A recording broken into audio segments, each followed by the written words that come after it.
Hey everyone, welcome back to my YouTube channel. It's been a couple of days since my last video, but back on it. Today is going to be the tutorial every one of you has been asking for, sort of like a liquid text effect that I recently made and posted onto my Instagram. So let's jump right into it.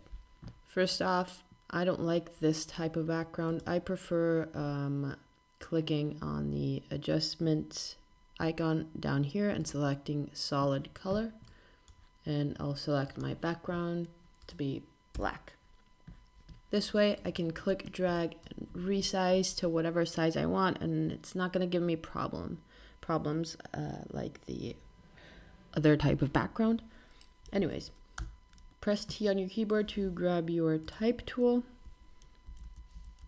write your text, resize it. Now let's look for a font we like.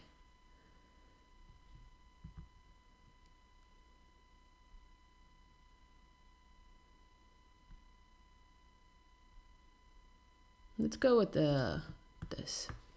I like this font. Pretty nice. We're gonna Command J to make a copy of this. Otherwise, you can just drag your text layer onto the plus sign over here and it'll make a copy so that you can maintain an original copy right over here. We're gonna go first to Filter Liquify, and you're gonna have to convert this to a smart object. Now with this tool, which is the forward warp tool, you can change your settings here according to what you prefer. You're just going to start melting your text.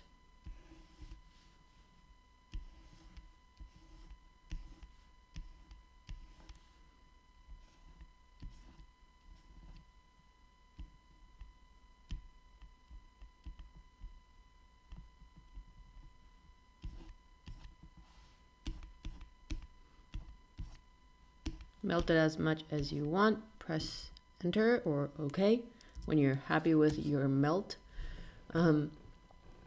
We are then going to go to Filter, Blur, Gaussian Blur, and we're gonna get a little bit of blur in there, maybe like a 2. Command J and duplicate it. Now click on your smudge tool. Click on your text, press OK, because we want to make it into a smart object. We want to rasterize this smart object in order to smudge it around. And you're going to just click and wiggle it just to create this other smudge effect.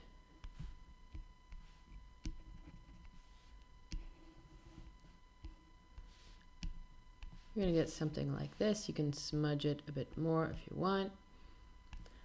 You can keep duplicating and smudging more just to get this sort of like cool effect. And I usually lower the opacity a bit for my last copy to something like this so that my text is still readable. I'm then going to select all my copies apart from the original one. I'm going to right click and convert to smart object. Now that we have a smart object, duplicate again. I'm going to double click here and I'm going to deselect the red channel. This will give it a cute hue, bluish tint that I like. Select both layers and convert to smart object again.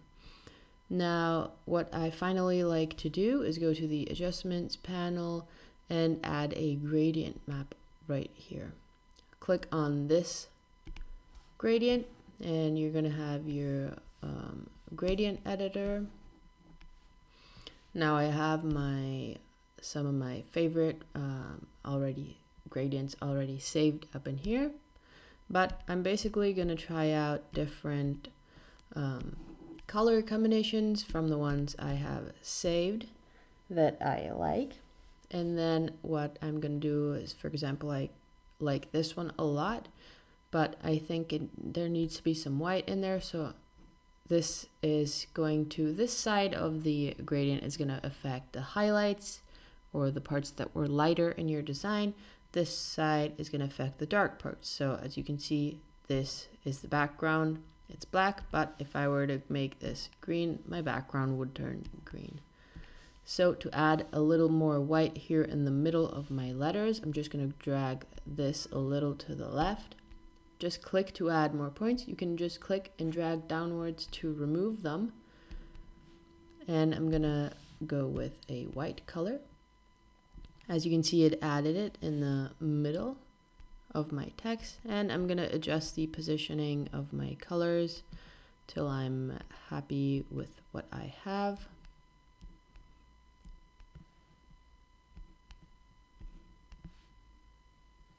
When I'm happy with it, I'm just going to press OK.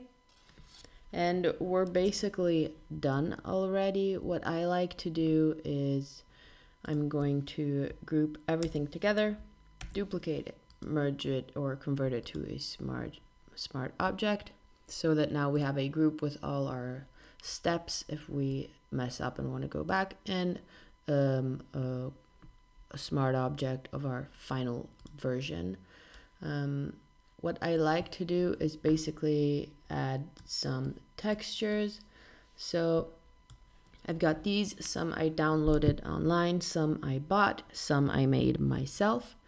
But I'm basically going to go through them. And I was thinking I'm going to add a photocopy texture. You can basically do anything with your scanner if you have one, or your phone. You can also just take a picture of a crumpled piece of paper or of a plastic bag or whatever and use that as a texture. So I just placed this photocopy texture on top of my design, and I'm going to change the blending mode to whatever fits best. I think screen works fine, and then I'm going to lower the opacity and fill to about 50 or whatever looks good to me. I'm then going to add some dirt, actually some film dust. And same thing, just layer one on top of the other and change the blending mode to something like screen. I'm then going to add some glued paper, which is this crumply paper. It's really nice. Resize it. Now, I don't feel like the white works well with the colors I have going on in my background, so I'm going to press Command I to invert the colors of my paper. And as you can see, it's now black. So then still same thing, just change the blending mode to whatever I feel looks cooler. I think I like the color dodge because it applies it to the text and not to the background, but probably going to go with screen and lower the opacity of this. Now we're going to add one of my favorite textures, which is halftone textures. I love this. I feel like it gives your design so much like personality and depth. So I'm just basically going to align these to fill my artboard, right click, merge them, Command I to invert it so that we have a black base, and then change the blending mode to something like color dodge, lower the opacity quite a bit, and maybe I want to go with screen and make it to something like 38. I would like it to be pretty soft, but you can still quite see it pretty well. And now finally I'm going to select my original melted text, and I'm going to go to filter, noise, add noise. I usually go with 8%, but you can play around with whatever percentage you prefer. Press OK, and that's basically how I do it. That's it. I hope you guys enjoyed this video. Feel free to subscribe and comment if you'd like to see more. Actually, if you have like tutorial suggestions that you might want to ask, comment them below. And yeah, follow me on Instagram for more daily design stuff. I hope you enjoyed this video, and I'll see you guys probably tomorrow. Okay, thank you so much. Bye.